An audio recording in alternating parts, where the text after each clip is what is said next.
Howdy, and welcome to Curious Blend. I'm Keller Davis, the owner of Createscape Coworking here in Austin, Texas. And this is a show that explores the intersection between creativity, business, leadership, and philosophy.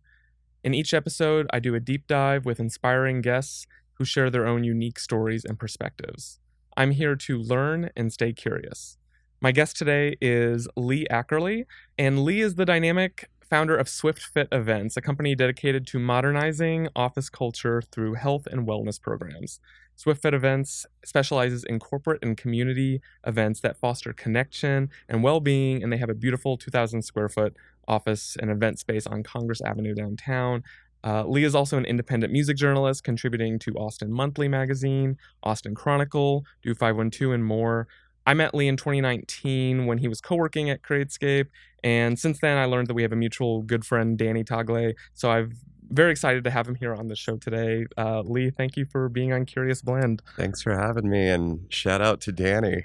Yeah. He gets a shout out for sure. He does. But yeah, we met, even before we knew that we had that mutual friend, and I worked at Createscape, and this is where Swift got going, so it's really cool to be back here and see how much it's grown. Cool. Well, thank you. I'm glad to hear that. I think at the time you were working for, was it City Running Tours? Yeah, I was working for C-Bank, which was a fintech company here in town, and on the side I did running tours and took tourists out and showed them the city while running.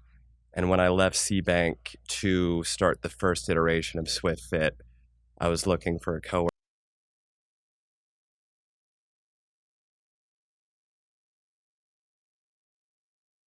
I just wanted something that was close to my house and on the east side, and found Createscape, and it was just a vibrant community here. So I was using this as like, I got to show up at Createscape at 9 a.m. every day, and then I'm not leaving until 6 p.m. And it was just kind of that self-discipline of, I'm no longer, in an organization that's going to hold me accountable.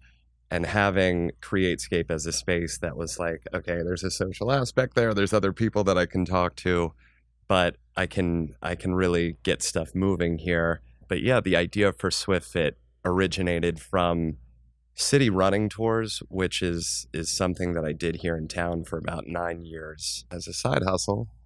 And, it was a great way to make money. And it was a passion of mine just to get out, meet people, and run. But that's all it was. It was just, how can I get some extra income? And then over the years, we had companies reach out to do their happy hours and larger events. And I just started to realize that a lot of these companies are looking for different options outside of boozy happy hours to bring their teams together. And then I think just seeing in these tours, we'd have complete strangers from around the world. Everybody's skittish and kind of, first of all, nobody's done a running tour usually before. So they're just like, what the hell is this? Like, what are we getting into? But 45 minutes later, after running a few miles and, learning about the city, everybody's best friends, that connectivity's there. And then everybody's going out for drinks after, are having fun. So I was seeing it in real time of just what health and wellness can do as far as socializing. And it doesn't have to be, just an open bar where people are imbibing and getting loose. It can be other vessels to get people there to get comfortable with each other. So city running tours, was that decade side hustle that eventually led into the idea for Swift. Yeah, it kind of sounds like you had some experience in corporate culture, but also in wellness and fitness, and you kind of merged some of those ideas. I didn't even realize you were working on Swift Fit Events when you were here at Createscape, and then I was familiar with the company afterwards, and then I put two and two together and realized that you were the one behind it, and I thought that was so cool. Yeah, I was still shy about starting Swift, even when I decided to leave my job, in banking at C-Bank. I didn't tell my family exactly what I wanted to do with Swift and why I was leaving. And I still kind of just pointed to city running tours as like, I'm just going to see if this works and if I can do this full time. because I can be my own boss in that, and it's a little closer, to what I'm aligned with. But yeah, I think, there's still a lot of imposter syndrome, but right at the beginning, it's like, I had worked in tech before and then banking.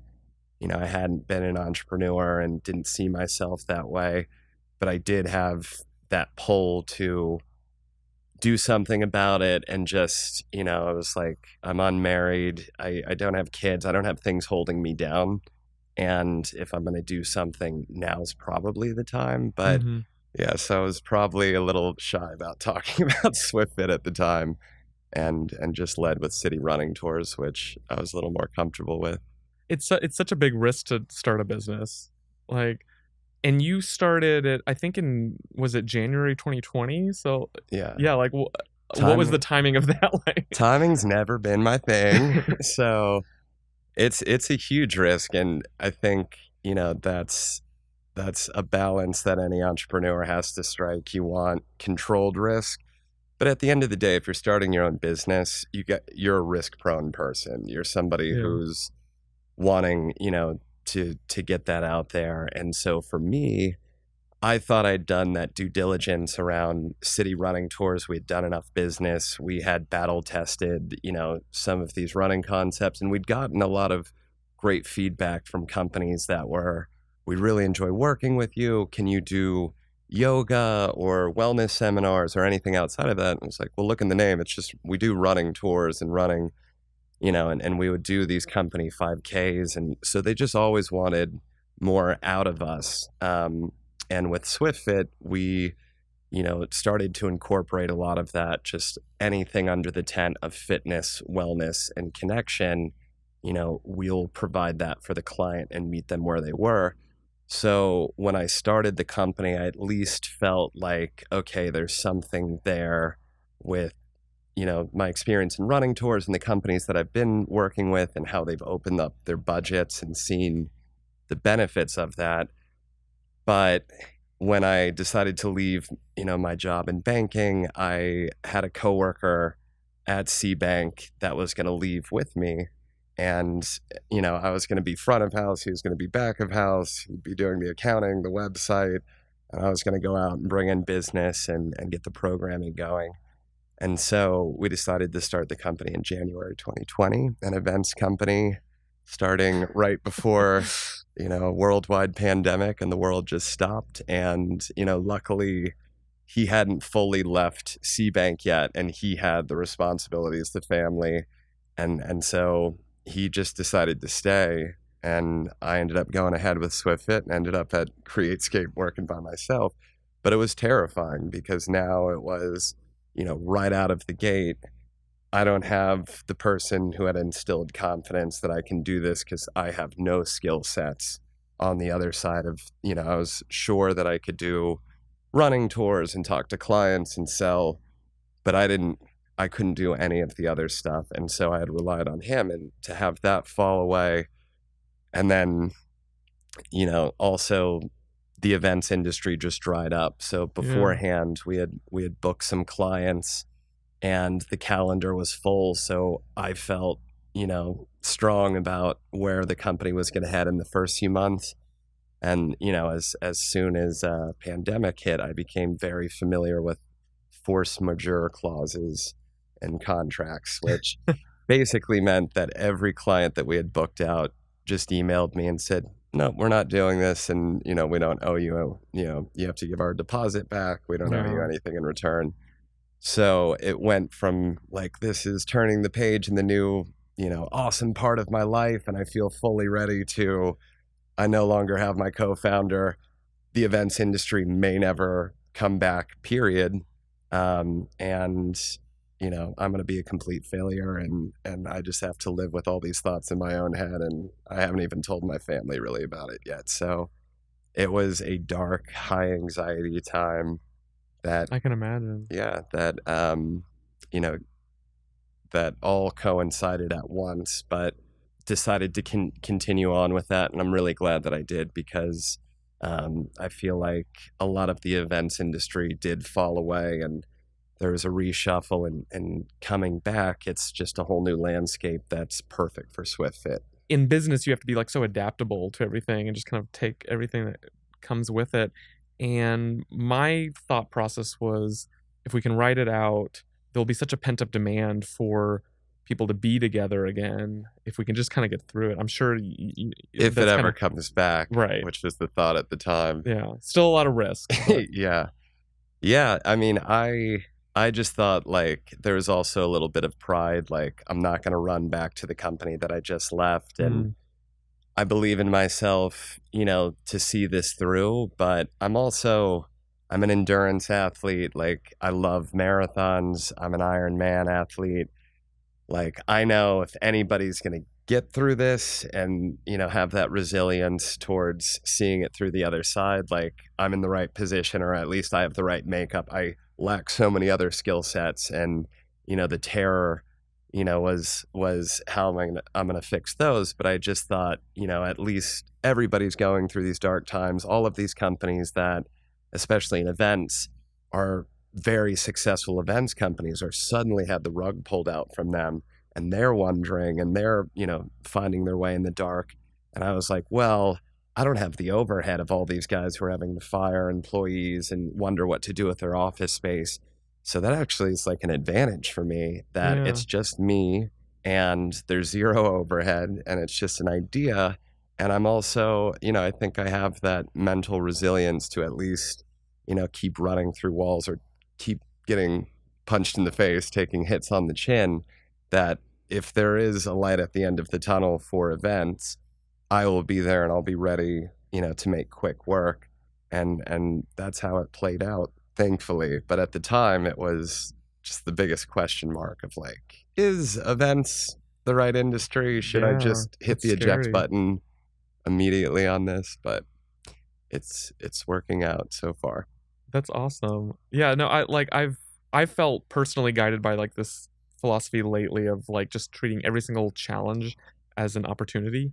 And it sounds like you did that with SwiftFit events. With you being like an athlete and like doing marathons, and how did that endurance kind of like really pave the way for SwiftFit events? And when did SwiftFit events really kind of hit its stride? I always, like, through city running tours, I just knew the magic that fitness and wellness had.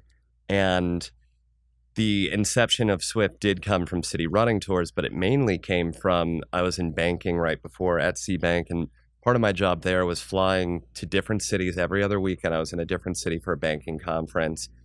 They were all the same. They, were high net worth events. They'd splash out with $250,000 or $500,000 for these events. But for me, I'd land in a new city, go to the hotel bar, network in the bar till 3:00 in the morning, trying to get a contract signed, wake up, hungover, sitting under fluorescent lights, eating terrible banquet food.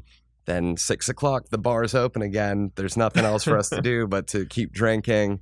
And then by the time I was on a flight back to Austin, I was 20 pounds heavier, hungover, just wondering what I'd accomplished in that weekend, and knowing that I had to get back out, to another city the next weekend. But the thing that caught me was, some of these associations and some of these banking conferences, weren't the biggest, they weren't Fortune 500, they weren't, terribly large entities, but they were still putting so much money into these events. And it was always the finest wines and booze and entertainment and the foods. And it was just so decadent, and there's so much excess and frivolity. And for me, as, a runner who just, you don't want to meet me on a day that I can't run because, I'll turn into an a-hole, and it's just something that I need. I would always have to fit in runs in the morning, or a workout, or just some alone time to recharge the social battery. And so I was always at these conferences just wondering, like, how is anybody else here like doing this on repeat? And I realized like banking, it's pretty anachronistic. It's a lot of older people, this is the only way that they know. And it just kept hitting me that there's so much money in events, yet nobody's really embracing, fitness, wellness, and things that are actually going to help people be a better version of themselves and, sharpen their skill set. And really just knowing that wave of like my generation and the generation behind me, and people who are waking up to, healthier habits that make them better, in their personal lives, but also in their, corporate lives, business lives. They understand that. They understand that that's what's needed. And so I was just like, with the amount of money that's being spent on expensive wines and the finest foods, if we could just get a sliver, like a crumb, a portion of that towards health and wellness, that's a business. We can just pick up the crumbs and start building on that. So that's where it really came from, of just like an intense frustration that I wasn't able to get my runs in at these events, yet there was so much money being spent.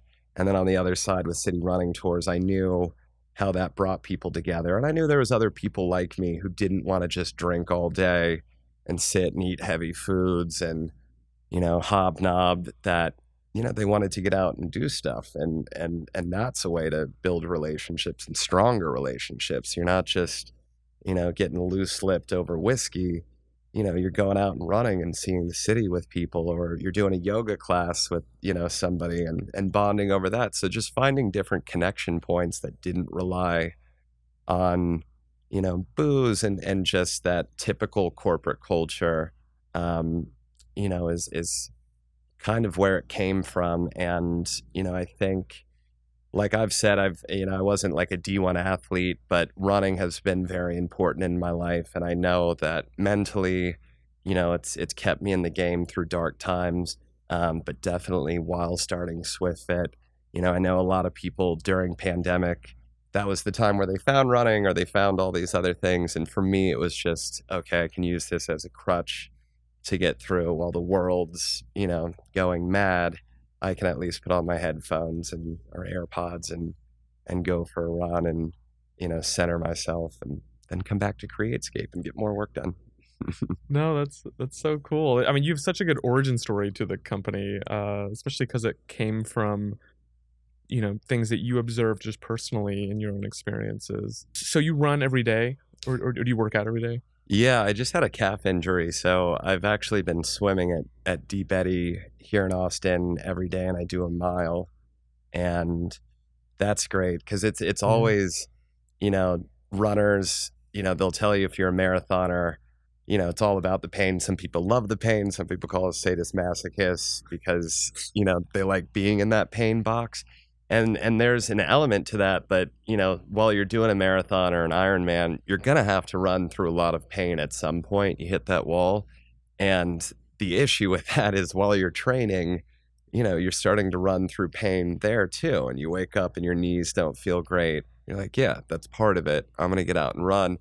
So for me, it's knowing that like my body's always trying to tell me like you need to slow down or do something, you got to do more yoga. But it's not until, like an injury happens that I'll actually commit to doing something different. So I was playing basketball a couple weeks ago and hurt my calf, and it turned into a grade 2 tear. And so it was like 6 to 8 weeks off.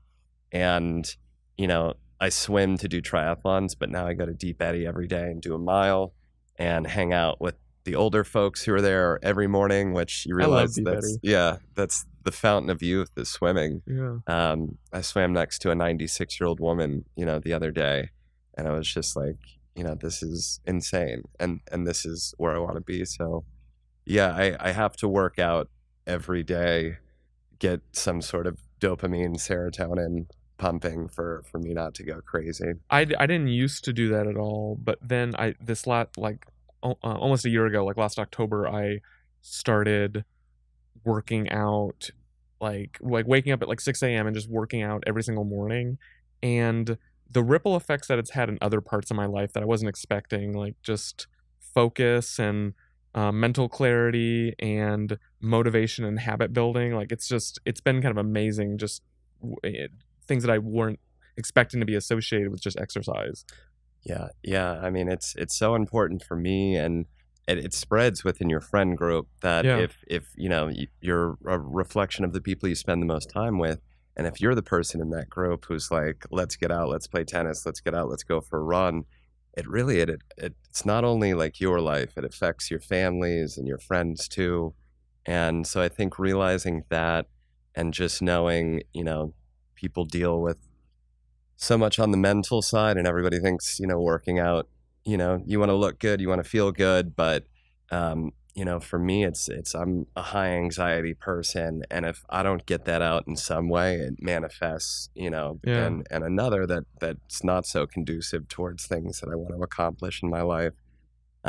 So that's a gift that I found early on in life, but it's something that is so important, and that's that led to starting Swift as well. Just knowing that's important to me. That's there's other people out there like me who it's not like a choice. They like you really need it Yeah. to navigate certain things that get thrown at you through life, and it's it's a gift. So that's another reason I'm super happy every day to wake up and do Swift. That it's just I know like I'm 100% aligned with the product that I'm putting out, and I can't say that's been the case for the last 10 years at tech companies that I've worked at, or on the banking side.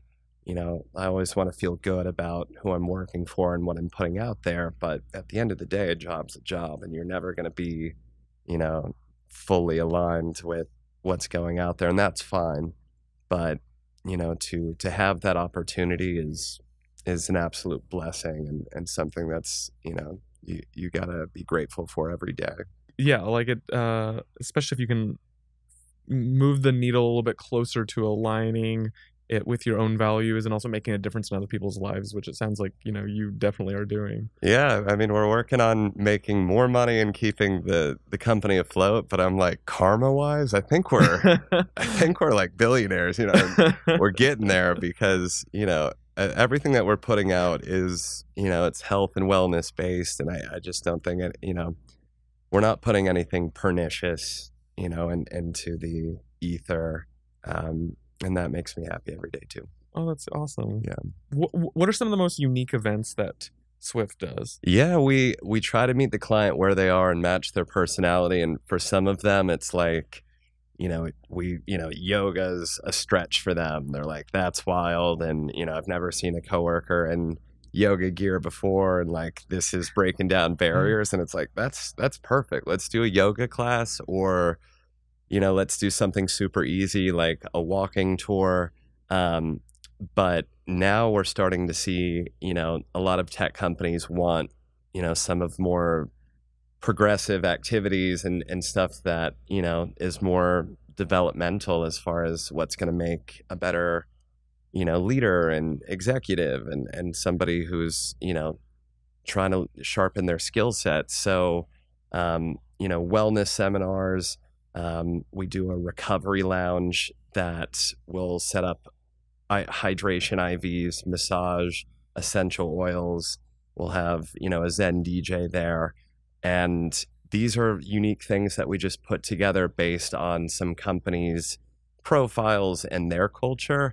And then we've realized like these are super deployable, and any company can benefit from them. And it's not just the, healthy people at the company.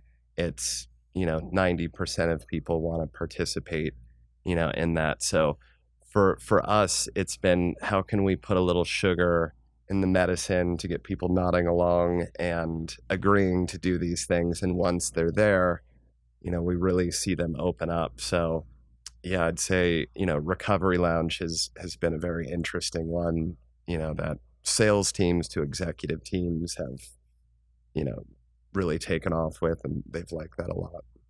Where have you found most of your clientele? I was lucky with city running tours. I worked with a lot of third-party event companies. They're called DMCs, so destination management companies. And so when a large corporate company comes into Austin to do an event, or even if they're already in Austin, they have an in-house DMC that organizes their events for them, or even partners with their own event team. And so the DMCs here in town all found out about city running tours, and they're like, oh, that's fun. Let's pitch city running tours, to all of our clients. And so when I started Swift, I already had a great relationship with a lot of these third parties. And so being a one-man show, that was a godsend just at the beginning, that I didn't have to have this sales team that was going to go in and, break down doors, I already had advocates that were open to the events and to the programming that I was offering. So it was more just updating, the DMCs and event planners. Like, we're scrapping the running tours. We're still going to offer them within Swift, but we have this whole new plethora and menu of events that you can use with your clients to flesh out, much more fun experiences and have many more options. And they ate that up and they loved it. And so I was lucky in that getting going, I didn't have to, pick one client off one at a time.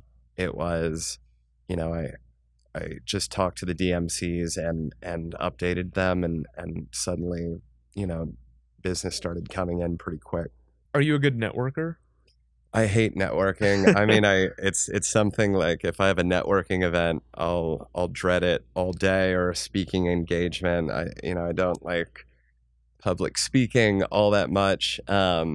But it's a necessary evil, and it's like anything. You gotta take it head on, knowing that there's no replacement for it.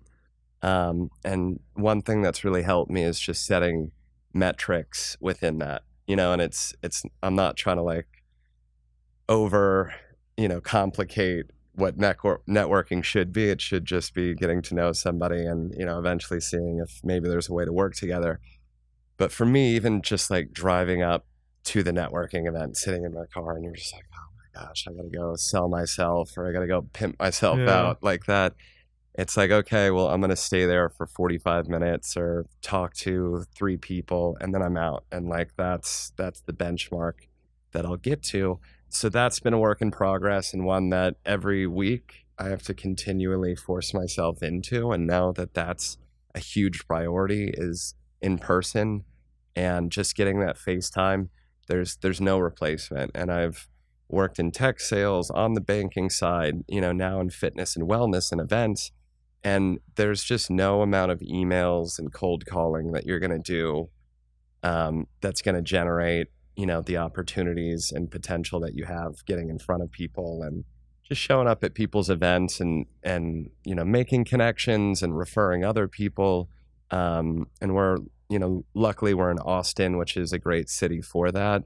But it's something that I have to continue to work on. There's definitely some things you mentioned there that I'm going to try to incorporate, because I'm not the best at networking, and I think having some structure does help. Yeah, and I'm not, I'm not totally convinced anybody likes networking. I think some people like the free drinks or the free food there, but most people that I talk to, nobody's just been like a lush, and they're just like, oh my gosh, give me all the networking events. But yeah, it's something that you have to overcome, because that would be a key piece of advice for anybody starting a company. You just have to get out and network, and be judicious about where you're doing that, and you can protect your time, but there's no replacement for it. How do you see the role of wellness in the future of corporate and community events? Yeah, I mean, it's a slow roll, and I think, there's a lot of companies before Swift that, never got momentum and had the right ideas, and, Swift has run into that too. We had these top of the mountain visionary, highfalutin ideas around, especially post-pandemic. We kind of saw that as like, this is a turning point, and we're hearing all the lip service and white papers from these companies talking about their health and wellness initiatives, but whether they're actually willing to put them in practice when checking the balance sheet, is a different thing. And now we're dealing with, when you've got layoffs and low morale and high turnover, and, a company just wants to stay profitable at the end of the day. And when you start cutting budget and analyzing the budget, what are the first things that are going to go? It's stuff that's not seen as completely, necessary for that company to run. So health and wellness, has taken a backseat. It's something that companies like to put out front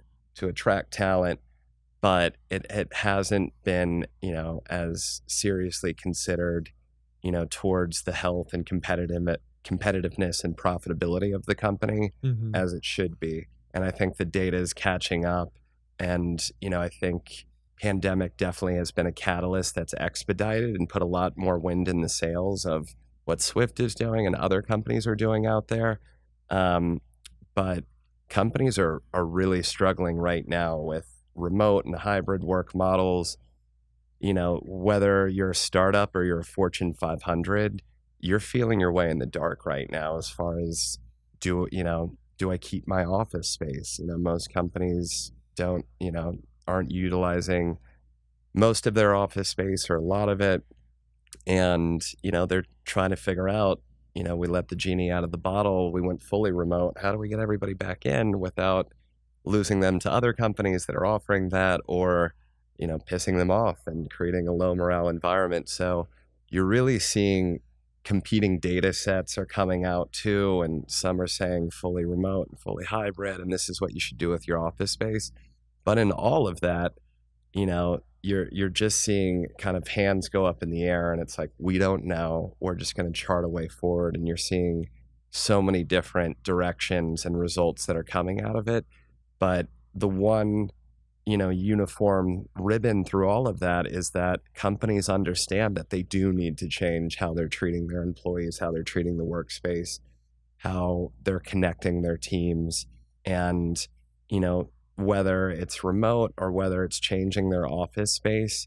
I think pandemic and the Great Resignation and all these layoffs have really made people a little more unattached from their loyalties and fealties towards towards Yeah, who they absolutely. work for. That's not their identity anymore. So now companies, if they want to hire the best talent, if they want to be the most competitive, how are you going to offer some attributes, that people practice in their personal life at work, where they can feel at home and want to come into the office and connect with people and connect with the actual mission of the company. And so I think right now a lot's still up in the air, and there's kind of a chaotic scramble, and there's other volatilities with the market, and there's always, those variables that companies have to struggle with. But a big one, is how are we gonna consolidate, health, wellness, connection in the workforce? And um, there's no silver bullet for it yet, but it's definitely, a priority for most companies right now to figure that out. Yeah. I mean, it sounds amazing that you're also just like listening to what people want out of the companies they work for and designing programs and events that cater to those kind of requests and ideas. And it's just very adaptable. Yeah, we're a unique company in that we don't have, a very analogous business model to many other companies that I know. There's other corporate wellness companies that maybe have an app that will track steps, or here's, how many calories you burn this week, or we do our wellness day on Fridays. We Mhm. walk 30 minutes before we go to lunch. But as far as us listening to the companies of like, we just had to lay off half of our sales team. People are not in a good place. Like, how can you reach them and Mhm. get it together in a way that's not just like a happy hour at a bar, or we're Yeah. going on a party boat or Right. something like Yeah. It that. can't all just be alcohol and Y- pizza parties. Yeah, as much as some companies would like to keep it simple. And, to be fair, a lot of these companies, maybe they have an HR or event person that does all of their events, and they've done it for a while, and they want to keep it simple too. They don't want to be like, you know, bad at their job. So they want to go with what's easy. And that's usually, no shade to Top Golf or, to like Holy Moly or any of these bowling places or whatever. But it's, those are just extensions of, let's have a happy hour and get boozy, while doing something else. And for us, it's how do we get in there a little further and realize, what are some healthy foundations that we can start building those connection points in corporate culture around. That is it's the slow change. It's if we start doing this, even if it's just, we do boozy happy hours, 3 weeks out of the month, and we do something different for that one time. Well, that's that seed that gets planted, on I really enjoyed, having that week where nobody was just getting boozed and we had all those connection points. But it's that slow change towards like a healthier company that, is going to continue to build. But it's hard, for companies to see that, right up front. they need the data behind it. They need to Mm-hmm. prove it, in their budget meetings and run it up the ladder to the higher ups. And so what we've been at Swift has been really, been a godsend, is that we've had a lot of evangelists at the C level, at the executive level, that have just been like, I love this, I align with this is what I need for myself, and it's a gift that I want to give to my company. And this is how I want to build the foundation of our corporate culture. And so that's been, a great way for Swift to get opportunities and start, to prove it on the field. But for the most part, it's still an uphill battle trying to show the events that we put on and then attribute it to how does this make you a stronger company when, we're not directly plugged in with healthcare premiums just yet. And, we're not tracking biometrics that can plug in with, lowering those healthcare premiums that, we're trying to get there, and we're trying to, find a way in with some of these healthcare companies. And there definitely is a path forward. But when you run into like a Fortune 500 company that's just all numbers, and you're trying to tell them about, yeah, like, you get people together and, they're happier, and, you're setting, the foundation for a healthier corporate, they're just like, okay, that's all hand wavy. Give me the data, give me that black and white. And, we're still working on that. So it's good to have an evangelist at the top. That's something I want. That's something we're going to do at this company. Yeah. It says that. What's been important to you with building your team? Like, what attributes are you looking for with the hiring process? Yeah, hiring personnel is extremely time intensive, and, they say you should hire slow and fire fast, but when you're at a startup, it's extremely hard to fire somebody for for not performing up to snuff when they've already, you've only got 3 people on the team, and they're picking up a third of the bandwidth of the work. Yeah. So, it's definitely been a process, but I feel like I've been very lucky, and just the SwiftFit business model attracts great people. So when people see the intention, and when I talk to them about this is why I started it, this is where I want it to go, get a lot of buy-in, and people who are willing to forego healthcare or, compensation or, different things to come work at Swift. And as we've, built, that's become even more apparent that we can get, a higher level of talent that are willing to come on board because they just feel so aligned with Swift.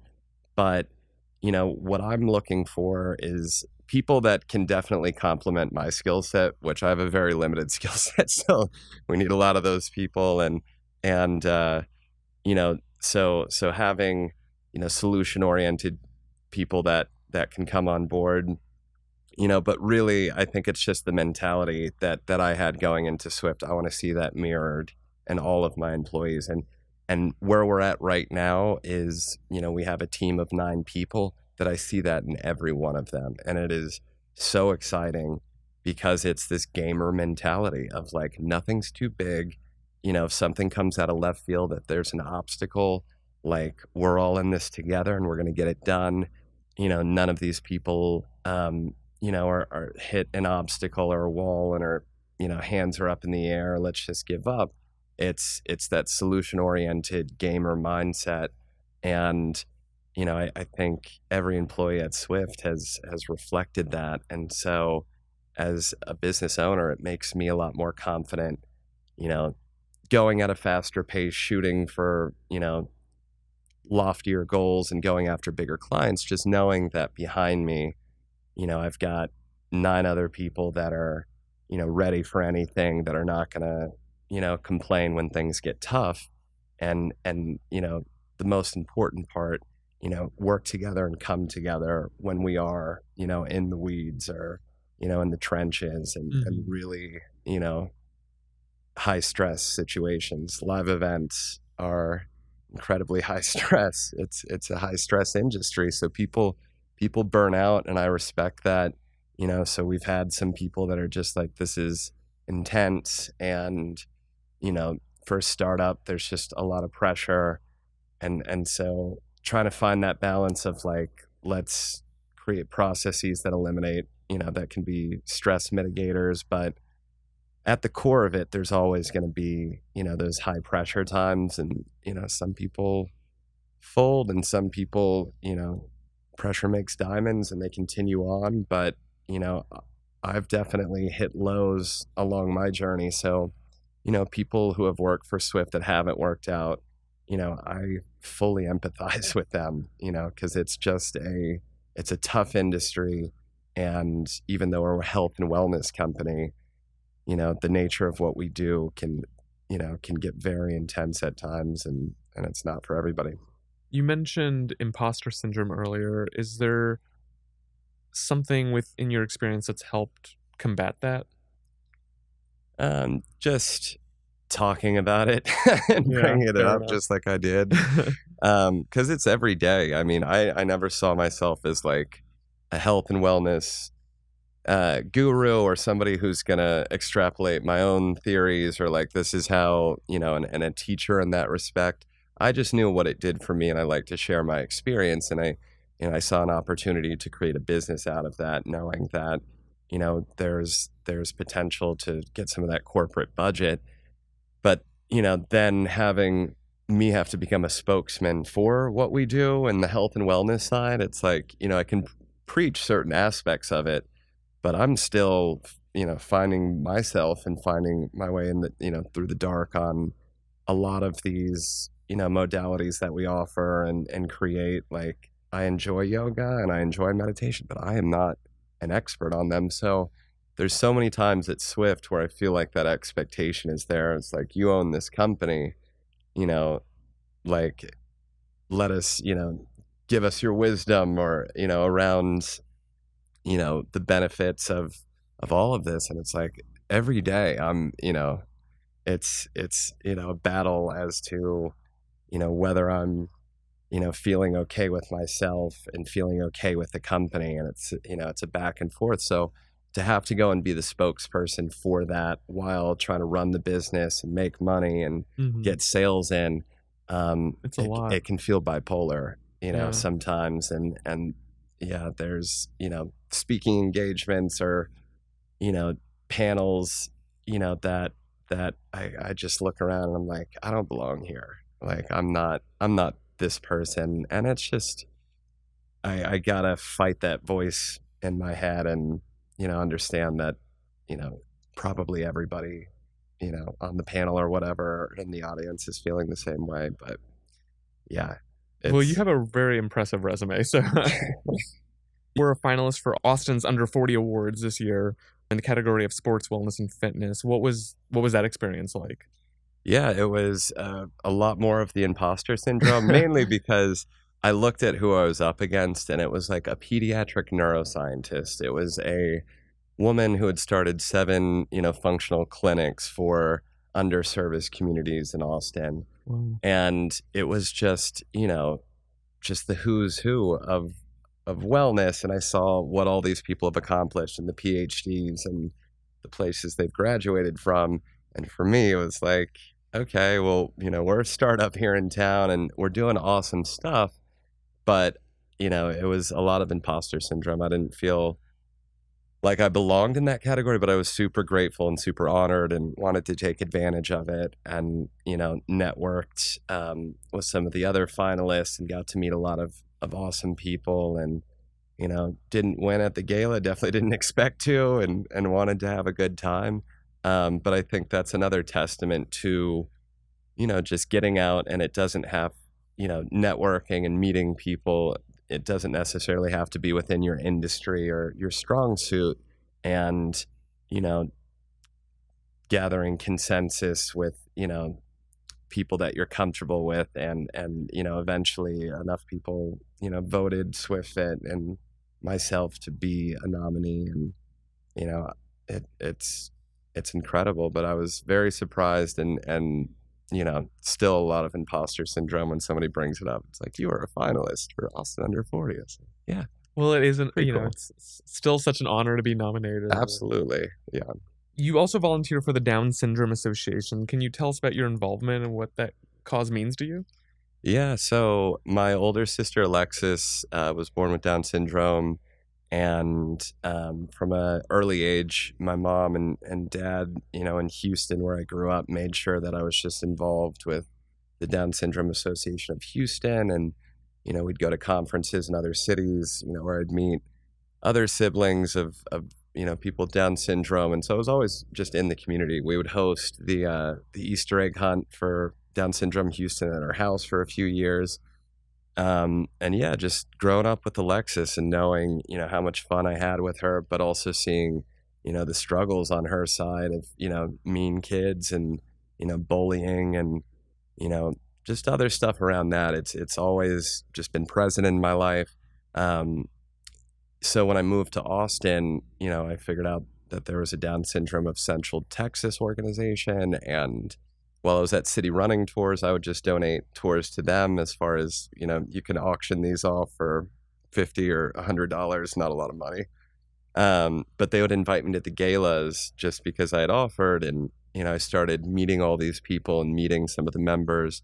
And so when I started Swift, a lot of the activities that we were doing, revolved around health and wellness. And it's something that the Down Syndrome Association really needed. A lot of, people with Down syndrome, there's early onset Alzheimer's and senility that happens, a lot sooner. And the only ways to combat that are through, activities and dance and then on the other end, there's just not a lot of connection points for young adults with Down syndrome and, even kids in high school. So we reached out to them and we have a partnership where we offer dance classes, boot camp classes. We do a run club with them. That's been super fun that I lead. But it all is a testament to just how I was raised and my sister Alexis, and really just goes back to when my mom had my sister in 1985 in Houston, Texas, and my mom was 23 years old, had never heard of Down syndrome. They had to ask the doctors, what is this? What's, right in, and, the maternity ward. And she got a call in the maternity ward from a woman who said she was part of the Down Syndrome Association of Houston, and she had heard that Alexis was born. And, she wanted to reach out, and she was like, listen, it's not going to be easy, but the only thing I can say is that my little girl is jumping around the room and we're having a dance party to Madonna right now and having a great time. And, my mom always told me, she was like, that was the moment that I was like, this will be fine. I can handle this. She had no idea what Down syndrome was, but, one phone call that completely, gave her the strength to, just saddle up. And it's like, we're going to make this family, the best that it can be. And so that always stuck with me. It was just like a simple phone call in an organization in Houston that did that, for my mom at a time when she was most vulnerable and scared. I want to be a part of that and, try to contribute wherever I'm at. So, yeah, that's a beautiful message. Yeah. Between volunteering and, running Swift Fit events and doing independent journalism for live music, how do you balance everything? I don't anymore. It's starting Swift. It's become all Swift now. So, unfortunately, I love journalism. I love writing. I love, writing about the music industry and bands and doing interviews and all of that. And if there was a way to make money, I tried. I tried to make that, my full-time job, and I kept it, as a side hustle for over a decade of freelance writing for the Austin Chronicle, Austin Monthly, Do 512, the Delhi ATX, freelanced all over. And, it was always looking around and seeing like, okay, well, how can I turn this into something of longevity? And I'd see my editors and they were, making 50 grand a year with 4 kids and struggling. And it's like, man, you can hit the highest heights of this industry and still be completely vulnerable and completely. And now looking at, journalism and print and what it's become, it's like, it's even more terrifying than it was 10 years ago. I mean, much more. But, I think for me, the romantic side of myself was like, yeah, I can just become a writer. I can hang out with the rock stars. I'll start writing books. I'll write for Rolling Stone. And that was the North Star. That was the goal for so long. And, I think eventually you just have to let things go. And, I still freelance for Austin Monthly. I interviewed Brandon Boyd of Incubus yesterday. Oh, They're cool. coming to play on September 7th, and I'll do interviews during South by and ACL, and that really keeps my soul cup filled as far as that goes. But Yeah, I've seen your name attached to so many different articles. I mean, especially with South by and ACL and everything. yeah, and tried writing about like civic issues and political issues during pandemic for a hot second, but it's such a tough job, and for the other journalists that I know and the amount of effort that they put in for the low pay that they get, and there's a lack of recognition and appreciation at this point. It's you really got to have a passion for it, and you know it's something that I want to continue to do and contribute and have one toe in the water. But it's also for me to put any more effort into that is a disservice to Swift and the company that I'm trying to build right now. So it's something that I've kind of put on hold, except for a few interviews and articles that I'll write about. But something I don't think I'll ever let go of completely because it's important to me. It sounds like you found so much like success through your own adaptability to situations around you, and so it's just really inspiring. Yeah, thank you for being on Curious Blend. Yeah, and I mean it all Swift all started here at Createscape and something that you founded, Keller, so I feel like it's full circle and it's cool sitting across from you talking about all this. Thank you for listening to this episode of Curious Blend. I hope that if you enjoyed the show, you subscribe, you leave us a rating, and it makes a big difference. It's been so great having Lee on today's episode. And until next time, I'm Keller Davis. Stay curious.